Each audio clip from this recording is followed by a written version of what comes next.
When you decide to take away the computer console away from life, I would start feeling really depressed and agitated and angry, just like as how somebody would feel like if they were also abstaining from any chemicals and substances that they've been addicted. We don't talk about how tough it is. We don't talk about how hard it is.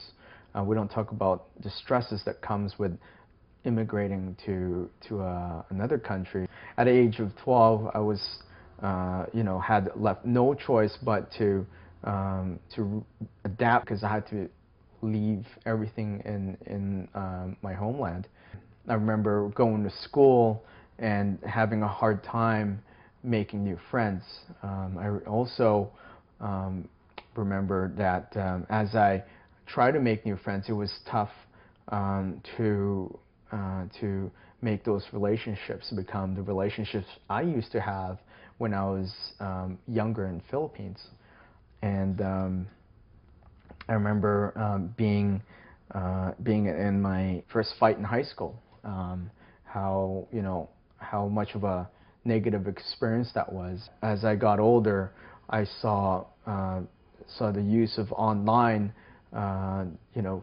social medias like Facebook, internet channels, chatting channels, as a source of my communication to the rest of the world. Some psychosocial dependencies that I had with the use of the computer. I never thought that I had an addiction to it. I never thought that I would develop an addiction to computer. I never thought I would create any form of addiction, period. The funny thing is about this is there's no way of stopping younger generations in using these devices at a younger age. There is absolutely no way of stopping this at all. So it's all about prevention, and it's all about positive guidance. A little slower. Okay. The way I see it, yeah, this life's gonna change, and the only way you get the things you want is if you rearrange your priorities and your perspective on authorities. Cause it ain't what you think, life can change in just a blink. We can't change the things we did back then, but we can change the way we think. So in the end, we don't have to cause harm, but instead turn into men. Leave this world with memories for family and friends. Take my hand if you're scared, and I'll show you the way. The choice is up to you to live this way another day. So let the pain go, don't live in the past, bro. Put down the dro and let the feelings flow. You gotta make a choice, I suggest you think it through. Do you wanna feel blue for the shady shit you do? I'll leave it with this, what are you trying to hide inside? Make a choice for the better, make the choice to stay alive.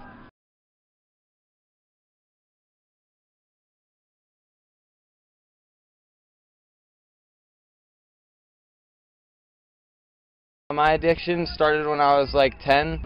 Through all the negative things I did as a child, I had to find an exit for it. I've been addicted to coke for about 4 years now. It's really ruined my life. I've been in and out of jail since I was 16. It made me feel comfortable in my own skin with my peers. We began to have a commonality, and that was using drugs and alcohol. I think about young people. I often talk to them, and you got somebody that literally has an incredible shot at life saying, I want to be someone else, somewhere else, doing something else. And between video games, smoking pot, drinking, escapism, they're in an identity crisis, and it's sad that they fill in that identity with using drugs to be a part of.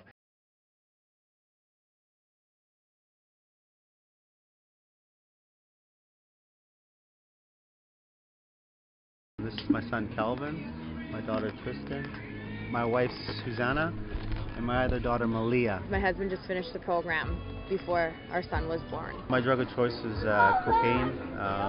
It led from alcoholism. For a while I managed to use and be undetected, and result of that, I continue to suffer. When you find out about addiction and that your husband's a drug addict, you take it out personally.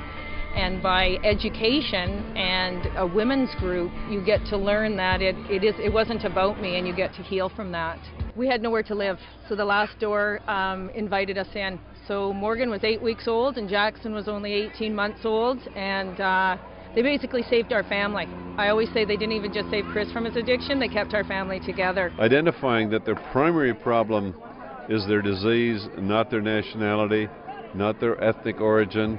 We have clients that are Filipino, we have clients that come from Vietnam, we have clients that come from China, and we have clients that are just plain Canadian, and some of them, like me, are straight Dutch. Being an addict or being an alcoholic, living in addiction can make you an outcast, but at the same time it can make you a part of. You know, when you walk in that bar, you know everybody there, and you know that the connections and the ties that bind us together are all based in something that's destroying our lives. And you know, I think recovery is the same way, that it can be how you participate in a community. Like, each guy that gets well helps somebody else get well. You know, you wake up, you get the clarity, you get restored to sanity, and then participate in a community. And you know, the reason I say that anonymity isn't invisibility, when I was looking for help, I had a hard time finding it. And there were people around that were in recovery, but they were so anonymous, they were so afraid that anybody would find out they were in recovery.